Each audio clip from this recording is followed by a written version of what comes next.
housing markets in Melbourne are now officially out of reach for average wage earners. What you're about to hear is the part of Melbourne's housing story that rarely gets spoken about out loud. Right now, across the city, thousands of brand new apartments are finished, unlocked, and ready for someone to move in. Yet no one is buying them. These aren't half-built towers or delayed projects. They're completed homes sitting empty, and their existence is quietly pulling the entire apartment market downward. While public announcements focus on short-term incentives and surface-level fixes, the underlying numbers tell a much darker story. Melbourne's apartment sector isn't just slowing down, it's buckling under its own weight. Prices are sliding, development has stalled, and people who bought apartments in the last few years are discovering their biggest investment is now worth less than what they paid. To understand why this matters, we have to start with the scale of the unsold stock problem, because it's far bigger than most people realise. Independent property analysts estimate that roughly 8,000 newly completed apartments across Melbourne remain unsold. That represents close to 1/5 of all units finished over the past 4 years. In plain terms, almost 1 in every 5 apartments built since 2020 has failed to find a buyer. That isn't normal market friction, that's a structural failure. These empty apartments aren't scattered evenly across the city either. They're clustered in the same inner and middle ring suburbs that were once marketed as the future of high-density living. The central business district, South Bank, Docklands, Footscray and Box Hill dominate the list. These were supposed to be the success stories, locations where infrastructure spending, transport links and population growth were expected to support endless demand. Instead, many buildings are barely lived in. Developers are now sitting on stock they can't move. Buyers know there's too much supply, so they wait. Sellers cut prices and still struggle. The result is a frozen market where transactions grind to a halt. The pricing dilemma makes the situation even worse. Completed apartments that failed to sell when they first hit the market are now being heavily discounted. In many cases, older, unsold units are trading thousands of dollars per square metre below what brand new developments would need to charge just to break even. Put simply, an apartment that cost $12,000 to $15,000 per square metre to build and finance might be competing with a finished unit down the street selling closer to $9,000 per square metre. On a typical 2-bedroom apartment, that gap can add up to several $100,000. Faced with that choice, buyers overwhelmingly choose the cheaper option, or they walk away entirely. New projects become financially impossible because no one can justify paying premium prices in an oversupplied market. As you'd expect, developers haven't responded by building more. New apartment completions have dropped sharply. Industry trackers show that fewer than 1,000 apartments were finished in the first half of 2025, putting the city on track for its weakest year of apartment delivery since the global financial crisis. Historically, Melbourne averaged close to double that number each year. This is where the situation turns truly unsettling. Construction has slowed dramatically, yet apartment prices continue to fall. Normally, shrinking supply puts a floor under prices. Here, it hasn't. Across Melbourne, unit values have slipped again over the past year, with larger apartments seeing the steepest declines. This isn't a healthy correction. It's a market that can't find balance. So who's paying the price for this breakdown? The first and most obvious group is recent apartment buyers. People who purchased between 2020 and 2024 are now discovering that time hasn't healed their purchase, it's exposed it. Inner city areas are recording some of the highest loss-making resales in the country. Many owners who held units for several years are selling for tens of thousands of dollars less than they paid. Imagine a young professional in their early 30s who bought a 1-bedroom apartment near the city a few years ago.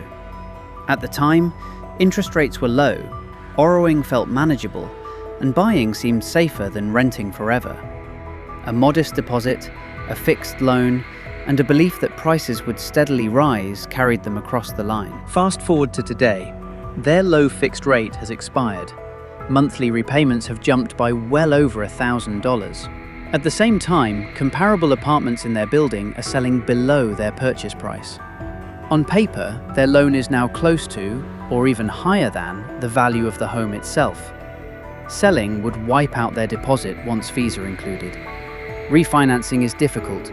Waiting feels risky. They're financially stuck. The second group under pressure is developers themselves. Construction costs have surged since the pandemic, while sale prices have moved in the opposite direction. Fixed-price contracts signed years ago have turned into loss-making projects. Some builders haven't survived the squeeze. Developers holding unsold apartments aren't just facing lost profit, they're facing ongoing costs. Interest on development loans keeps accruing. Owners' corporation fees, council charges, insurance and maintenance all add up every month an apartment sits empty. When multiplied across thousands of units, the total value tied up in unsold stock runs into the billions. That money can't be reinvested. New projects don't start. Trades lose work. Supply pipelines dry up. The third group affected might surprise you. First home buyers. Apartments were supposed to be the affordable alternative to standalone houses. In theory, falling prices should help them. In practice, they don't. Even with modest price declines, entry-level apartments in inner Melbourne still require large deposits, high incomes, and the ability to absorb ongoing costs like strata fees and rates. Many single buyers simply don't earn enough to qualify, especially once interest rates rise. So they keep renting. But renting is its own crisis. With construction slowing and investors exiting the market, rental supply has tightened. Vacancy rates remain low and rents have surged. For someone earning an average income, rent can swallow well over half of their take-home pay. They can't buy, they can barely afford to rent. And policy responses aimed at boosting ownership do little to help their reality. So how did Melbourne end up here? It wasn't caused by one mistake. It was a chain reaction. First came the building surge. Between 2020 and 2024, approvals and construction raced ahead under the assumption that population growth, overseas demand, and investor appetite would absorb everything. Too much supply hit the market in too few suburbs at the same time. Then construction costs exploded. Materials became more expensive. Labour grew scarce. Delays stacked up. The cost to deliver an apartment rose sharply, but buyers refused to pay more. Developers were squeezed from both sides. Next came the investor retreat. International demand softened. Domestic investors compared yields and began looking elsewhere. When rental returns are eroded by fees, vacancies, and regulation, money flows to markets with better risk-reward ratios. Finally, policy changes altered the incentives entirely.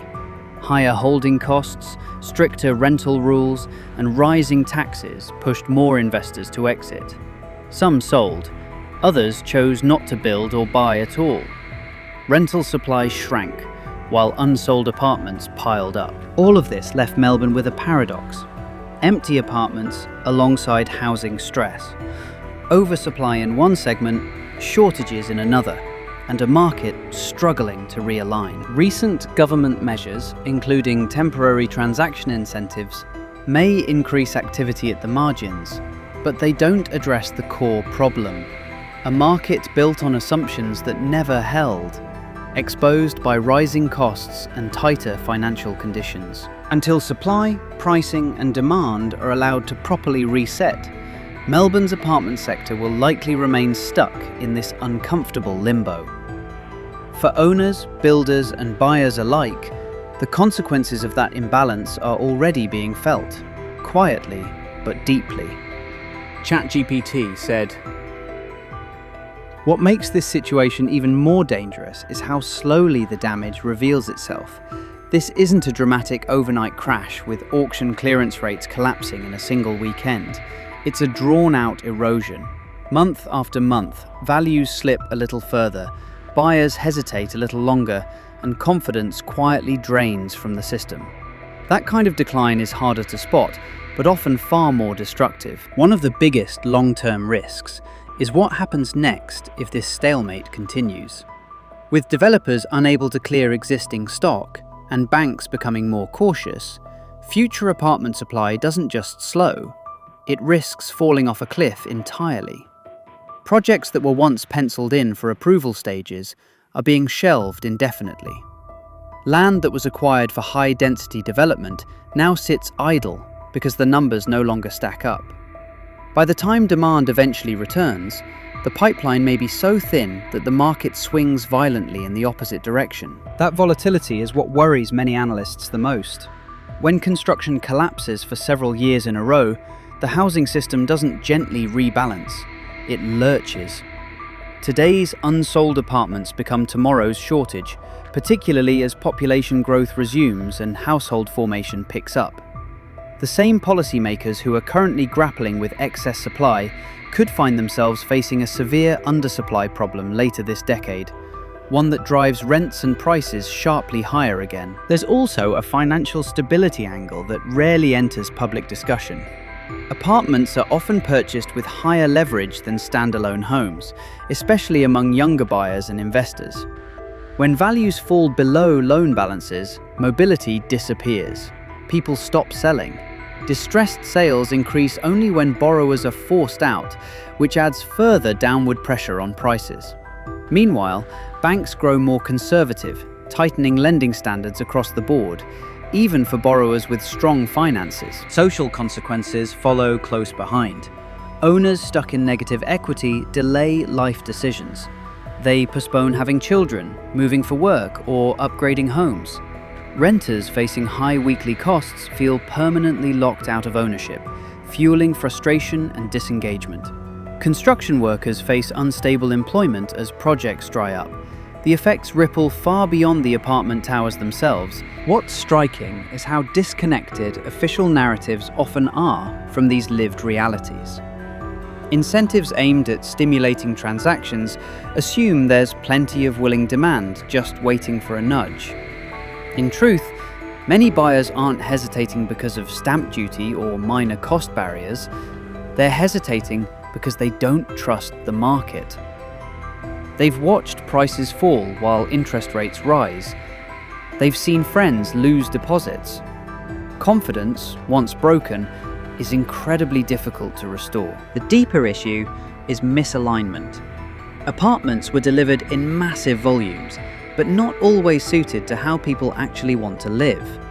Many units were designed for investors first, residents second. Small floor plans, high strata costs, limited owner-occupier appeal. All of these features limit demand, even when prices fall. Discounting can move stock, but it can't fix fundamental desirability. Until that imbalance is addressed, between cost, quality, and genuine demand, Melbourne's apartment market will remain under pressure. The empty apartments are not just statistics, they're signals. Signals that the old assumptions no longer hold, that policy shortcuts can't override market fundamentals, and that ignoring the underlying problems now may simply defer a much harsher reckoning later. What looks like a quiet oversupply problem today has the potential to reshape the city's housing landscape for years to come. The only certainty is that pretending it isn't happening will not make it go away. There's a housing reality unfolding across Victoria that isn't showing up in upbeat press conferences or polished policy announcements.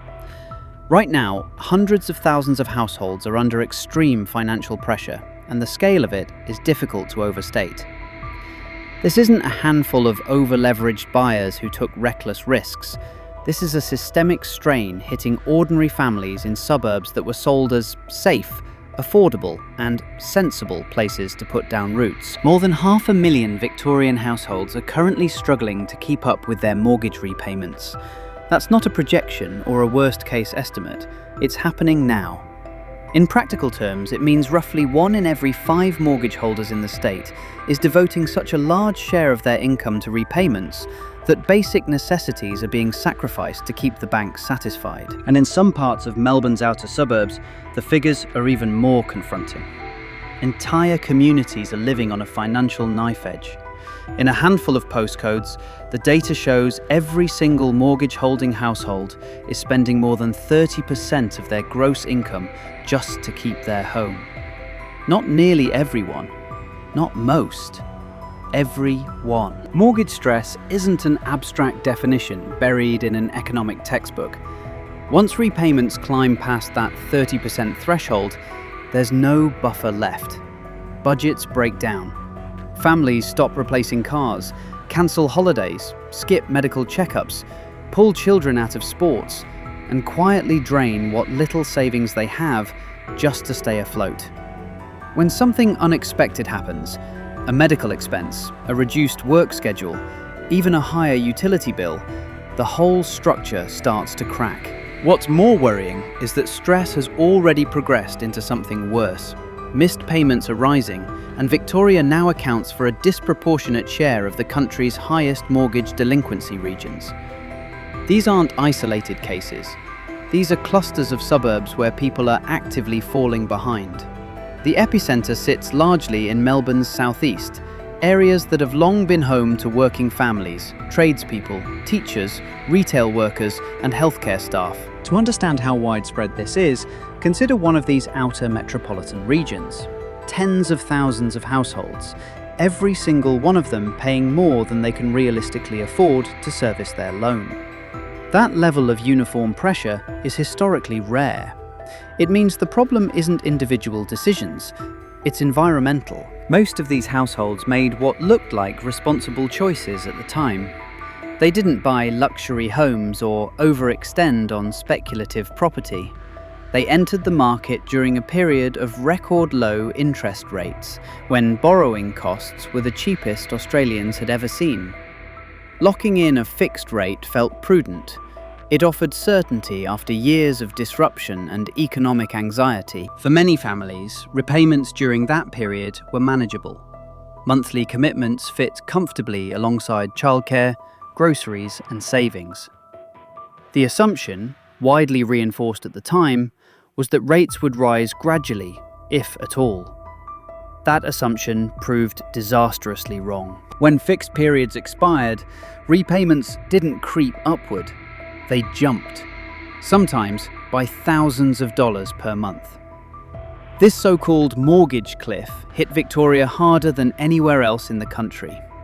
A larger share of Victorian borrowers had fixed their loans, meaning more households fell off that cliff at the same time. The pace of interest rate increases compounded the shock. In less than 2 years, the cash rate rose from near zero to levels not seen in over a decade. Borrowers didn't have time to adapt. By the time salaries adjusted, if they adjusted at all, mortgage costs had already exploded. Take a typical dual-income family in one of Melbourne's growth corridors. Combined earnings that would be considered solid by most standards. A home purchased modestly, not extravagantly.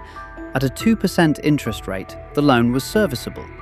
At 6 or 7%, it isn't. The same household goes from a comfortable surplus to financial stress overnight, without changing their lifestyle at all. What makes this particularly cruel is that many of these households are doing everything right. They're employed, they're making payments, they're not speculating, yet they've crossed into stress anyway because the arithmetic no longer works. Those who still have stable employment are barely holding on. Those who don't, households hit by illness, redundancy, shortened hours, or family disruption, are the ones now missing payments. Delinquencies are rising quietly, not dramatically, but persistently. That's typically how a larger crisis begins. Victoria's vulnerability isn't accidental. Households here took on higher debt relative to income than in many other states. Home prices weren't as high as Sydney's, but they were high enough that buyers stretched to secure properties while rates were low. Loans calibrated for a 2% world struggle to survive in a 6% one. This pressure is being amplified by broader economic weakness. Employment conditions in Victoria have softened relative to other states.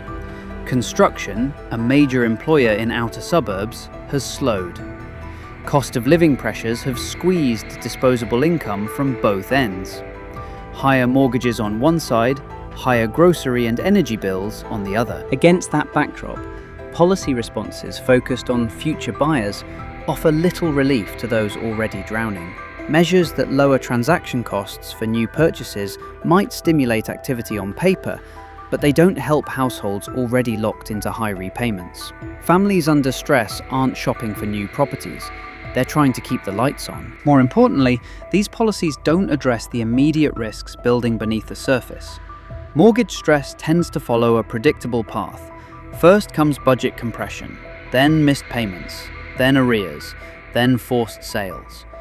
Not everyone reaches the final stage, but a meaningful share always does. If only a small percentage of stressed households default, the number of forced listings would still be huge.